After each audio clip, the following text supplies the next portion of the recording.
Welcome to this explainer. Today, we're jumping straight into the ultimate brand rivalry and how the world's biggest beverage giants literally manipulate culture, memory, and innovation. We aren't just talking about market share here. It's a massive battle over completely different philosophies on how to win your mind. On one hand, you've got cold, hard operational logic. On the other, a company that literally engineered one of our deepest cultural traditions just to sell a feeling. Now, you might be wondering, did a beverage company actually invent the Santa Claus we know today? It's a question that always surprises people. See, before the 1930s, Santa was a total mishmash of folklore. Depending on where you lived, he could be tall and thin, super strict, or even this spooky elf-like winter spirit. He had no set look.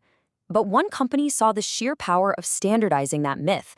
They basically engineered the jolly, round, red-suited guy you picture today, and they did it entirely to sell a feeling. Section 1. Creating the modern Santa.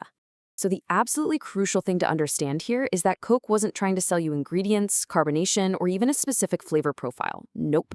They were leaning into a psychological trick called affective conditioning. Basically, they anchored their brand to joy, nostalgia, and family connection. They figured out that if they paired their drink with the happiest time of the year enough times, your brain would just automatically associate Coca-Cola with pure joy. Pretty wild, right?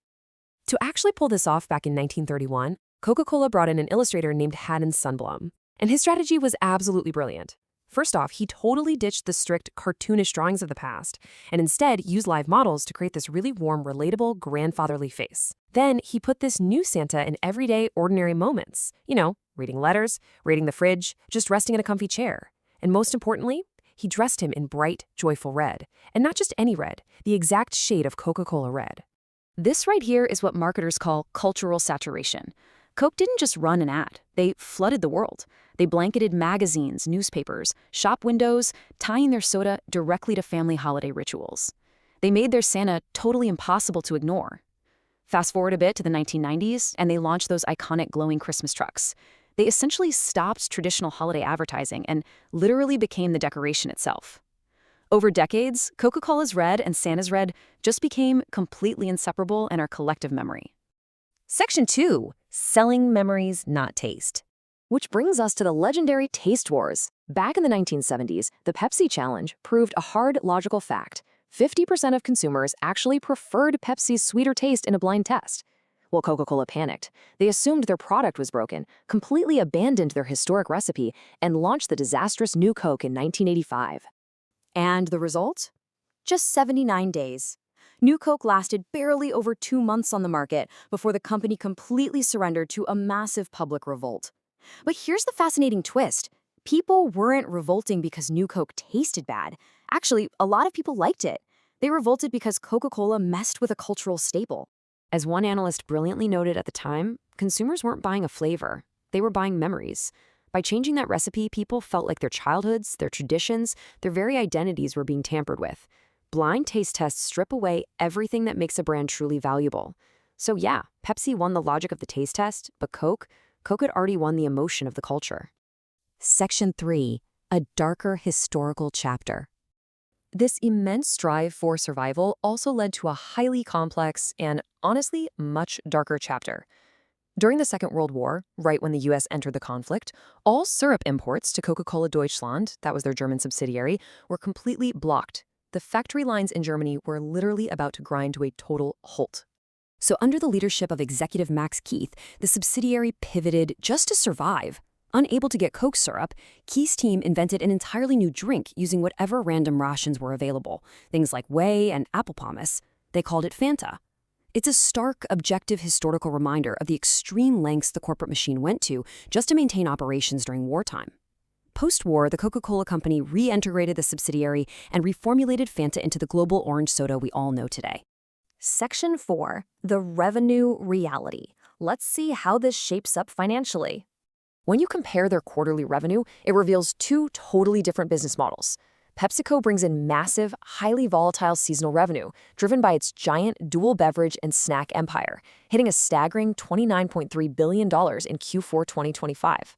Coca-Cola, on the flip side, maintains incredibly steady, high-margin revenue, hovering right around $11 to $12 billion every single quarter. Basically, Coca-Cola sells high-margin syrup, while Pepsi relies on massive physical scale. And that operational scale reveals an incredible fact. While Coke's cultural grip dominates most of the globe, Pepsi relies on sheer volume and actually wins the market share in just 9 specific countries. But when those countries include massive populations like India, plus Canada, Saudi Arabia, Guatemala, and Pakistan, well, it shows Pepsi is playing a completely different numbers game. Section 5. Brand Equity and Innovation. You can really feel this difference in strategy right at the retail level. Coca-Cola coasts on an estimated $58 billion brand value, fueled by over 110 million Facebook followers, deep nostalgia, and of course, that iconic red packaging.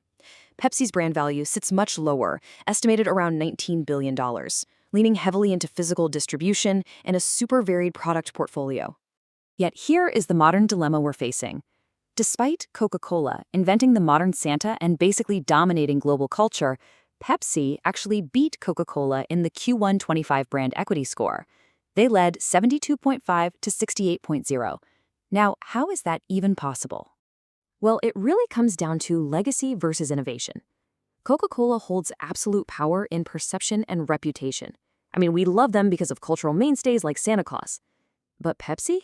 They are currently dominating in innovation and trust. They're earning these points through highly visible, tangible actions.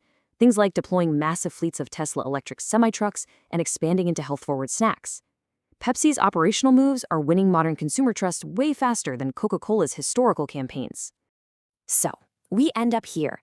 Coca-Cola literally shaped Santa Claus and anchored themselves to our very memories, giving them the ultimate historical armor. But as we look to the future, with a consumer base that's increasingly focused on sustainability and corporate action, we have to ask a crucial question. Will selling the past be enough to secure the future, or will Pepsi's operational innovation eventually rewrite the rules of the rivalry? Definitely something to think about the next time you reach for a soda.